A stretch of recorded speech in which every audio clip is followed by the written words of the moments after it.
Welcome back to the Steve Gruber Show. Glad you're here for the conversation. We just got through Kamala Harris's first interview. She brought a chaperone, though. She brought a bodyguard. She brought a babysitter, however you want to look at that. And she brought a lot of, well, BS, frankly. I don't know how quite else to put it. She said her values have never changed, although she's flip-flopped on everything. She wants a border wall. She doesn't want a border wall. She wants to end fracking. She doesn't want to end fracking. She wants an EV mandate. She doesn't want that. The fact of the matter is she doesn't have any real convictions, no underlying principles, just political points of view that seem to be expedient when convenient. Joining me to sort this out, Kevin Roberts. He's the president of the Heritage Foundation. Kevin, thank you for being here. Steve, it's my pleasure. Love your work, as you know, and love your audience. And we got a republic to save, so it's great to spend some time with you. We do have a country to save, and I think that's exactly right. First of all, reflect on the interview. There was nothing there. It was empty. It was all crunch and no substance, right? I mean, it was embarrassing that somebody that wants to be president of the United States has to bring along a supervisor, if you will. I've never seen anything quite like it. The first interview Hillary Clinton did was with 60 Minutes. The first interview Donald Trump did with 60 Minutes. And here we end up at CNN with somebody standing there to help you out. What do you make of it? Well, it's really embarrassing. It's embarrassing for the vice president. It's embarrassing for the governor of Minnesota. It's embarrassing for Dana Bash. Look, leading the largest conservative public policy organization in the world, I know going into watching that interview that I probably wasn't going to hear anything in terms of policy that we at Heritage agreed with. But what I was looking forward to was a substantive policy conversation. I mean, even Hillary Clinton, to your point, Steve, regularly did those kinds of interviews. I was reflecting yesterday, Bill Clinton, with whom I disagreed on almost everything, always leaned into those substantive policy conversations. And I think what it shows is not just a vacuousness on behalf of the vice president and, frankly, the interviewer, but also it shows a real contempt for those of us, whether we're center right or center left, who just want to have a conversation this year about issues and about policies, even if we might disagree with them. Well, I think it's a great point you made, Kevin, because look, I didn't agree with Bill Clinton on a number of things. I didn't agree with Hillary Clinton on a number of things, but she was not an imbecile. And I'm sorry to say that, but look what we're dealing with. We're dealing with somebody who cannot articulate a point of view. I mean, can you imagine Kamala Harris sitting down with FDR, LBJ, JFK, even sitting down and having a conversation about policy with Bill Clinton or any of them? She's not capable, that's clear. And as you call her, she is dangerously liberal because that's where she tends to go, to that San Francisco side of the ledger, doesn't she? She does. And as we started this website, dangerouslyliberal.com, earlier this week, our motivation at Heritage was actually to bring some more policy substance into the conversation. And so what the website provides is a series of resources for people to understand what the vice president's policy record is.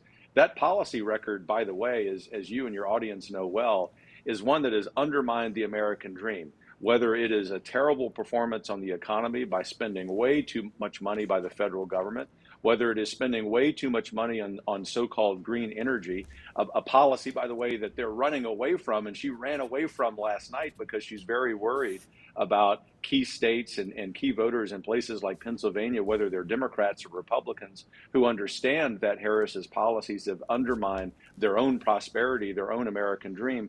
But most of all, Steve, I will say that the point of our website, dangerouslyliberal.com, is to inject into this election cycle a conversation, an understanding about policies. We don't care whether someone is a Democrat, a Republican, a libertarian, somewhere in the middle. We just believe at Heritage that what has been sorely lacking in this campaign is an honest-to-God conversation about the policies that matter. This election ought to turn on the top three things on the minds of Americans. Number one, the economy. Number two, the lawlessness at the southern border. And number three, the lawlessness that we see in our cities and increasingly in suburbs. You can go to that website and get that information.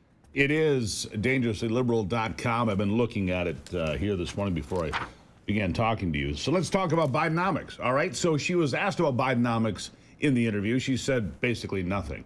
But what we do know is that families in this country, if they compare what $100 put in the grocery bag 4 years ago compared to today, there is no comparison. When they look at their electric bill, my God, I'm looking at an electric bill here at almost $800. It's double what it was 4 years ago. If I go to the gas pump, yeah, gas prices have come down in the last few weeks a little bit, but I'm still $1.25, $1.50 higher than I was 4 years ago. There just is no comparison. And yet, Bidenomics, she was the cheerleader for it over and over again. Now, of course, she probably stands opposed to it. At least that's what she'll say. The point being is their economic track record is abysmal, to say the least. It is. She's not only the cheerleader, but she was the tie-breaking vote as the presiding officer of the Senate on some of that key legislation. And so while she's running away from that record, we have to understand she was part and parcel of it. She was bragging weeks ago, months ago, about being the last person in the room regarding that terrible and tragic Afghanistan withdrawal. And now, of course, is running away from that. But I want to home in on one thing that you mentioned, one example. We've spent a lot of time this summer talking about increased prices for groceries and for gas. That's 100% right. But what I would encourage your audience and their family members and friends to home in on over the next months is what you mentioned, our electricity bills. Why? Because it reveals two things. Number one, not just the overriding problem of inflation, but number two, the overriding problem of what happens when you decide you're going to subsidize energy sources that are not yet mature for the market, wind and solar and green energy. Those things can be fine if someone likes that idea. But the problem is Harris's policies have caused our electric bills to go up. And I just think that at some point, people who are still trying to make a decision about which candidate they're going to vote for will be looking at those things, their electric bill, their gas prices, grocery prices, and begin to connect the dots, as much as the vice president would prefer that they not do that.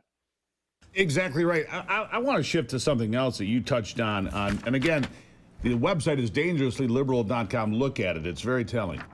You have 10.3 million people coming over the border illegally. I think that number could be significantly higher. But we've all been seeing the videos out of Aurora, Colorado, this Venezuelan gang or gangs taking over several different apartment buildings. The governor of Colorado not trying to downplay that. Oh, that's exaggerated. It's not real. Of course it's real. And they say, well, if it is, it's isolated. It's a city of 400,000 people. It's not that big a deal. If you have a city of 400,000 people and you have half a dozen apartment complexes being taken over by dangerous gangs, I'd say that's quite important, Kevin. It's crucial. And look, the importance of that example beyond the obvious, which is that it's tragic and ridiculous that it's happening anywhere, especially in the United States, and especially in a beautiful place like Aurora, Colorado, is that this is the result of policies that the vice president is running away from. And Governor Polis, who, of course, was a featured speaker at the DNC, has spent a lot more time mischaracterizing and demonizing the policies of the right when he should be spending time taking the vice president of the United States to task over being the architect of the lawlessness at the southern border, the architect of the lawlessness in our cities. If Mr. Trump and Mr. Vance prosecute that case against this vice president who is frankly being very dishonest about her role in all of this, then I think the American people will realize that good policy and virtuous elected officials, whether they're Democrats or Republicans, can bring to an end what is literally gang violence in an American city. And unfortunately, Steve, just to sum up here, that kind of thing is happening all over the United States. As we've been saying for 3.5 years at Heritage, every county is a border county. Every city is a border city. All you have to do to prove that is go ask Americans what they think about that, and they understand who's responsible. There's no question about that. The border czar, whether she claims the title or not, is responsible for that. There's no question. And look, we were just in Chicago. We've been in Detroit. We've seen this all over the country, as you mentioned. The open border is creating real harm, not just to big cities, but to small communities as well, like we see in Aurora as these illegals push out. We're with Kevin Roberts, president of the Heritage Foundation, here on the Steve Gruber Show. Kevin, let's continue down the list here. I mean, foreign wars. You've got failed policies across the board here because weakness begets weakness, and we're seeing that play out, whether it's in Ukraine or in a trying to play both sides strategy for the war in Gaza, and now that it's gone north into Lebanon and Hezbollah, because we don't have a strong American position, we're waffling.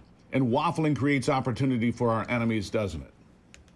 It does. I think, and you know that I'm a historian, Steve, so I mean this as a historian and a policy guy. It's not a partisan statement. I wish the opposite were true for the sake of America and for the sake of free people around the world. Joe Biden has been the worst president for national security and foreign policy in modern history. And the vice president, who months ago was trying to claim that she was a vital part of developing that strategy, whatever it may be, is now running from it. Why? Because they understand that what happened with the Afghanistan withdrawal is tragic and terrible. They understand that there has been no American leadership as it relates to the ridiculous war in Ukraine. There's been no American leadership in the Middle East. She tried to have it both ways last night, praising both the Israelis and the Palestinians. There is a good guy in that conflict, it's Israel, and there's a bad guy in that conflict, and it's Hamas. But the other thing that I'm worried about, Steve, is another example of this utter lack of strategy that not only harms free people around the world, but harms Americans, most importantly, is they're also trying to have it both ways on China. On the one hand, they praise Xi Jinping as a really important partner, sometimes even using the word ally. And on the other hand, occasionally they say that they're going to confront China. All of that points to one overriding headline about this, which is that this administration, the vice president obviously is part of that, has no strategy, there is no clarity. And I can tell you from the international trips I take around, particularly in Europe and the Far East, that leaders are really concerned about that lack of strategy. They can't quite say that they're concerned about the vice president because of the politics of that, but I know what they mean when they're talking about that lack of strategy. Let me ask you about Project 2025, Kevin, because Project 2025 is a conservative vision put together by the Heritage Foundation. You've been doing it every election cycle, I understand, since about 1980. But somehow this year it has become the boogeyman that they're trying to say, well, Donald Trump, you know, this is his policy.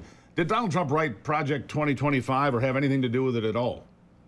No, we would never allow any politician, whether we might be philosophically aligned with them or not, to do that. It's just something we've done since 1980.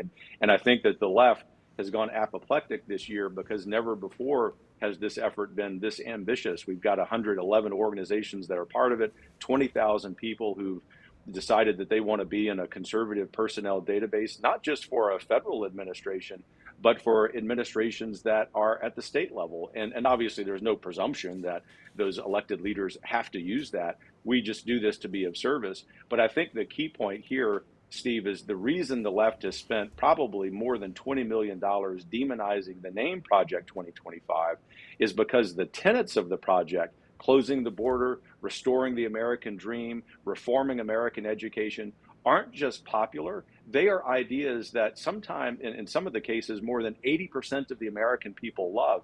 They understand that an organized, cohesive conservative movement is one that will restore the American dream, and the left actually hates that idea. You know, the problem is, though, they never quit, Kevin. Rust never sleeps, said one of my favorite liberals, Neil Young, once. And it's true, right? Look, when I say that, I look at Florida and I look at Texas this year. They're both going to go red. And they each should have an additional electoral vote. But they got gamed in the census.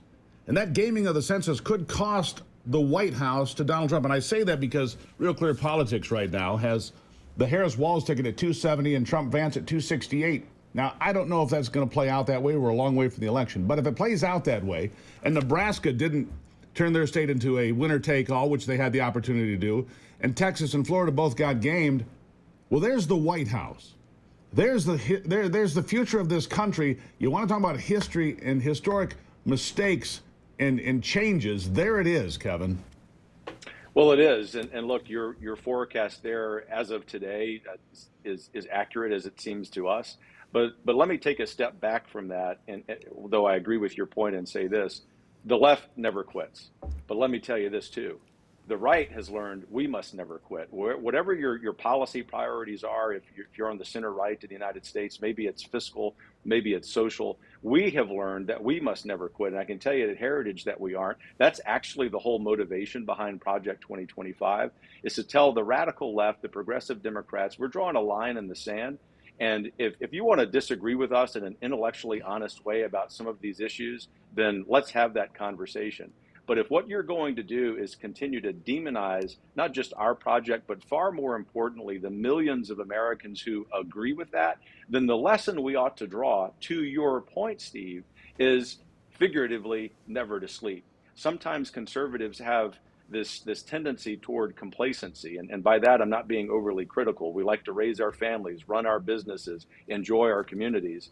The left has one religion, and it's politics. That's And exactly right. if we're going to be in power, we have to actually wield it appropriately, constitutionally, legally, ethically. But that's the big Yeah. lesson that has been gained here. By the way, I also think that conservatives are going to win this fall. Well, and I agree with you, and here's why. First of all, brand new polling out of Michigan just now shows Donald Trump up by a point. I believe that to be accurate. I live here. I understand the state.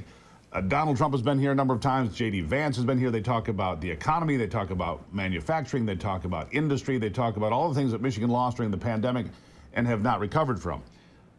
And here's something else, and I'll let you answer this. We'll wrap it up on this. On the polling numbers, 4 years ago, Joe Biden was up by 6, almost 7. 8 years ago, Hillary was +5, almost 6. At this point in the conversation, right? Kamala Harris up by 1.5 points, maybe 2, depending on what you look at. In order for her to win, she's got to be at 5+ or better. She's not there because Donald Trump outperforms the polls. He'll do it again this year, but it's important that people understand you have to vote. And the idea, well, I'm not going to vote, my vote's not going to count. I can guarantee one thing. The best way to make your vote not count is to never cast one. You have to vote. You have to vote. And you have to get people off the couch to do it. You can't save the republic sitting on the couch. Kevin, I'll give you the last word. Two quick but important things. Number one, Donald Trump, the best, most intellectually honest pollsters will tell you, always under polls by 2 to 4 points. And so I actually think this race is probably slightly in his favor right now. But the second thing, regardless of what the polls say, you can ignore them. And I actually believe we have a moral obligation to vote. And I would encourage people, according to the laws in your states, however you're going to vote, to go vote early, because what that does is make sure that your vote's actually going to count. And if conservatives, wherever they are, whatever party they belong to, conservatives, true conservatives, prevail in this election, I actually think we're going to usher in a golden era of conservative policy reform. That is still possible, Steve. That's what we're working on at Heritage, and we love having friends like you who give us the opportunity to talk about it. Well, Kevin, I agree with you, and I like the optimism. Get up, go vote. I'm going to vote on the first day possible. It's sometime late in September here, pretty close to it. You know, the first mail-in ballot, I have to go drop it at a drop box. I've talked to the clerk. I know the process. I know how it's going to be looked after, and I'm in a small place, so I'm not too worried about it here. We'll watch how it plays out elsewhere. But I think you're right. And I also think coming up on September the 10th, that first debate might be the only debate between Donald Trump and Kamala Harris. If it happens, could be a game changer. Kevin Roberts, president of the Heritage Foundation, thank you so much for being here. Thanks for having me, Steve. Take care. Really appreciate it. There you have it. Kevin Roberts, everybody. Again, you can go to dangerouslyliberal.com, find out more about their policies and everything they're up to. I'll be right back.